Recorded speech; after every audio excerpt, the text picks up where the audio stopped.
So I really don't know much about high-powered, what that means. So I did a little search today. MFJ makes a 500-watt amplifier that operates on 13.8 volts, pulls 80 amps off your battery.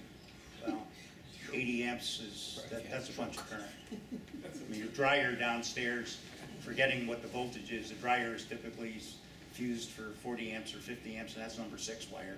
So now you got 80 amps. Well, that means you got to have a hell of a big battery, very short wires, charge that battery somehow. I don't know. I guess you see a lot of that or hear a lot of it on the over-the-road truckers because they're running big high-powered amplifiers. They got gensets running, you know, but they're not running off a 12-volt system. So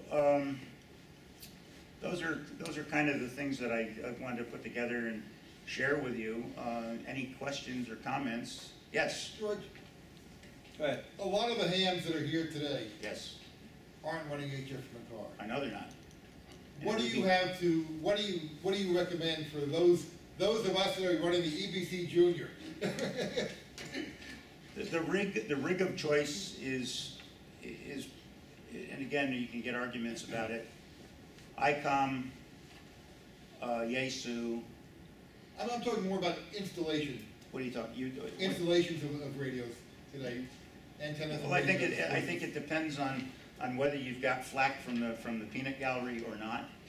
Is laying the radio on the floor of your vehicle acceptable, or must it be hidden away so that when you close the thing, when whoever your other half is doesn't see the stuff? I mean, those are issues. Okay, you know. Garage. Pardon? Garage. Yeah. You remember to take the antenna down before you pull into the garage. That's right. Or down in Koskov, there's a bridge down there that ate up my 60-meter antenna big time. You mean the type of rig or the installation? No, the installation. Because a lot of people are not accustomed to installing the radios in the car. What do you recommend? Okay, if you're not, antenna location, what power, Jess? running power. All right, Jess MD1L.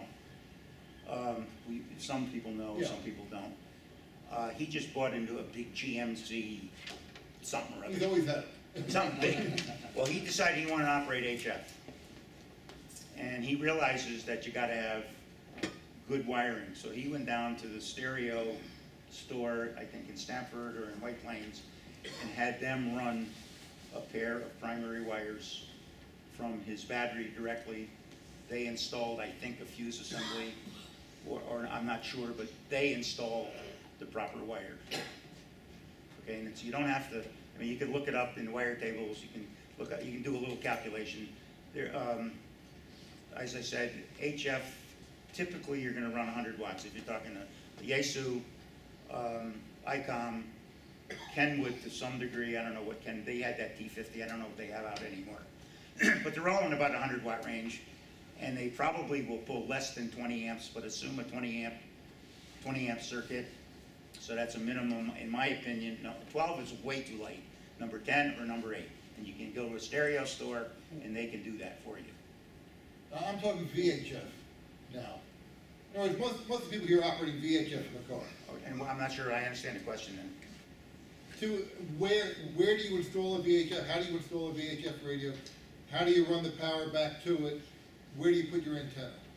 Well, I think Paul can probably be a very good example of what he just did. Well, I copied what Joel W1ZR did at a Subaru. And miracle upon miracles, there was a 10 amp cigarette lighter socket in the trunk. So I got a rig that has a remote head, mounted the rig on the wall in the trunk, and all I had to run to the front was a piece of basically computer wire. To the control head. Okay. How did you ground it? The antenna, the rig itself doesn't make any difference. What has to happen is the ground connection from the rig to the antenna has to be good. So if you use a decent quality antenna with a decent quality antenna lead, the antenna ground is up at the roof and it's carried down through the coax. Right. How did you mount the antenna? And right now I'm using a mag mount. Normally, I take great joy in drilling through the overhead on a brand new car. In this particular case, I didn't because I couldn't figure out how to get the headline off. On this topic, I was just reading the new antenna manual from ARRL, and something really interesting popped up. I and most other people are cheap, so when we want ground strap, we take a piece of RG8 and strip off. Right. Guess what? Bad idea. It turns out that the stuff used in RG8 is not designed as ground strap and makes contact fiber to fiber by the outside insulation. Right. If you take the outside insulation off, the fibers don't continue making contact. Huh. Yeah, I didn't know that either. It was an interesting little point made. So what they're saying is buy real ground strap instead of doing what we've all And been doing you for can buy that years. from DX Engineering, you can Yeah. buy it from Right. HRL. We've all been doing this for years, and In the context of a car, what are you grounding to? What are you grounding to in a car? it doesn't make any difference as long as I have 12 volts coming to the radio, because the RF ground, my RF ground is the roof, Mm-hmm. and the RF comes up the coax, and the ground is at the roof. Okay. And in fact, in today's That's your ground cars, plate. the amount of metal in there is zilch. One of the things that drove this thing was not so much the XYL and where I'm gonna put the radio, but for the last couple of years, to get through the firewall, to get it. I mean, you just can't get through the thing. There used to be little pieces of rubber, you could Right, run rubber. number 10 wire through. Or you have to and so drill a on. hole and put a drop in. No way, Charlie. Not anymore. Not anymore.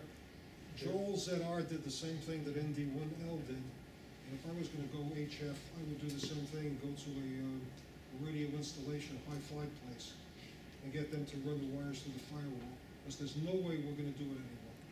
Well, I ran mine under the car and up into the trunk. directly. And that's okay. That's okay. But you got a few extra feet of wire. Right. And again, if you looked at the losses at those kind of currents, a couple of feet of wire can be significant So depending on what size VHF, it is. I bought, couples the head to the radio with Cat 5, standard Cat 5 wire instead, With RJ 40.